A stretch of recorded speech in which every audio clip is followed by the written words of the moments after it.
भारत जोड़ो न्याय यात्रा है वो विचारधारा की यात्रा है। इंडिया अलायंस चुनाव लड़ेगा, अच्छी तरह चुनाव लड़ेगा और चुनाव जीतेगा। ये इस यात्रा का लक्ष्य जो न्याय का सवाल है उसको जनता के सामने रखने का है। सामाजिक न्याय, आर्थिक न्याय, राजनीतिक न्याय, उसमें बहुत सारी इश्यूज हैं। कास्ट सेंसस का इशू है, जैसे यहाँ पे नागालैंड में अभी बातचीत हुई कि यहाँ पे वायदे किए गए थे, वो वायदे तोड़े गए हैं। मणिपुर में आपको दिख रहा है क्या हुआ है। तो इन मुद्दों को उठाने की यात्रा है, विचारधारा की यात्रा है। इलेक्शन कैंपेन होगा, वो प्रोसेस चलेगी, उसमें हम सब भाग लेंगे। हाँ जी सर, भारत जोड़ो यात्रा जो पहला चरण था उसमें भी मैं था यात्रा में, उसमें आप पैदल चलते थे तो लाखों लोग साथ होते थे। इस बार यात्रा में हर 2 मिनट पर आपको उतरना पड़ रहा है, क्योंकि कतार में इतने लोग होते हैं। आगे आपको लगता है कि आपको नीचे उतरना ही होगा फिर?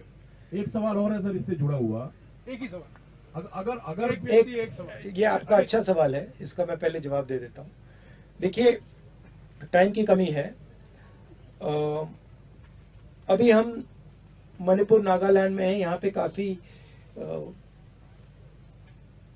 लंबे गैप्स हैं, तो उसमें तो बस में ही जा रहे हैं। मगर जब हम असम में, बंगाल में, बाकी स्टेट्स में आएंगे तो मुझे लगता है कि जो वॉकिंग एलिमेंट है वो ऑटोमेटिकली बढ़ जाएगा। मगर टाइम का इशू है, क्योंकि हम इसको मतलब 4-5 महीने लंबा तो नहीं खींच सकते हैं।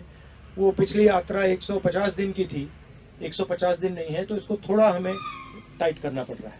इंडिया अलायंस के जो प्रोसेसेस हैं, डिस्कशंस हैं, अच्छी तरह चल रहे हैं। ज़्यादातर जगह आसान है, ज़्यादा कॉम्प्लिकेशंस नहीं है। 1-2 जगह थोड़े ज़्यादा कॉम्प्लिकेटेड हैं, मगर मुझे लगता है कि काफ़ी आसानी से जो सीट शेयरिंग की बात है और बाकी चीज़ें हैं, हम इनको रिजॉल्व कर लेंगे और काफ़ी अच्छा इंडिया अलायंस चुनाव लड़ेगा। हाँ संजय।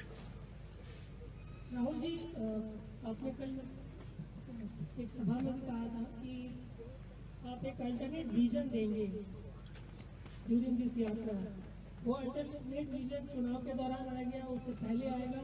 और अल्टरनेट विजन का कुछ ब्रॉड पैरामीटर्स क्या है, ये स्पेल आउट कर सकते हैं? ऑल्टरनेट विजन का फाउंडेशन हमने पिछली यात्रा में रखा था कि हम नफरत का हिंदुस्तान, बटा हुआ, टूटा हुआ हिंदुस्तान नहीं चाहते हैं।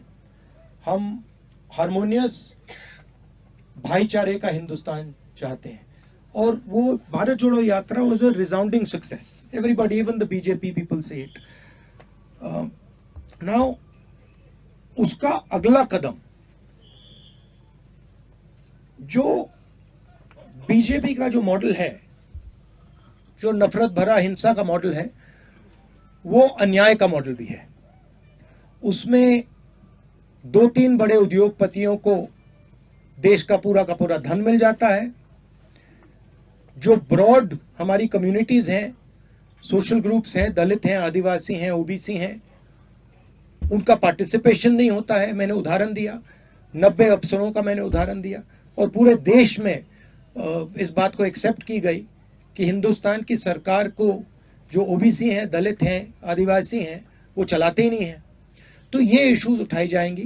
बट मेन चीज हम रखना चाहते हैं कि जिस प्रकार से देश में अन्याय हो रहा है, इस अन्याय के बीच में और नफरत और हिंसा के बीच में लिंक है।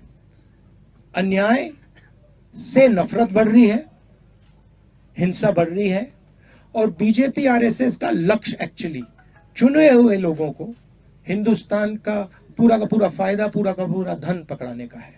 तो ये हम न्याय यात्रा में थोड़ी डिटेल में स्टेट वाइज हम ये बात जनता के सामने रखेंगे।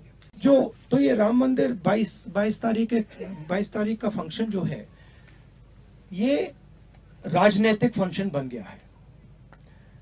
हिंदू धर्म के जो हमारे लीडर्स हैं, जो अथॉरिटीज हैं, उन्होंने कहा है कि वो नहीं जा पाएंगे क्योंकि ये राजनीतिक फंक्शन बन गया है। आरएसएस ने, बीजेपी ने 22 तारीख को एक चुनावी flavour, election flavour, political flavour दे दिया है। इसीलिए कांग्रेस प्रेसिडेंट ने इनकार किया वहां जाने का। जहां तक धर्म की बात है, हम सब धर्मों के साथ ये कहना चाहते हैं कि जो भी जाना चाहता है जा सकता है, कांग्रेस पार्टी से जा सकता है,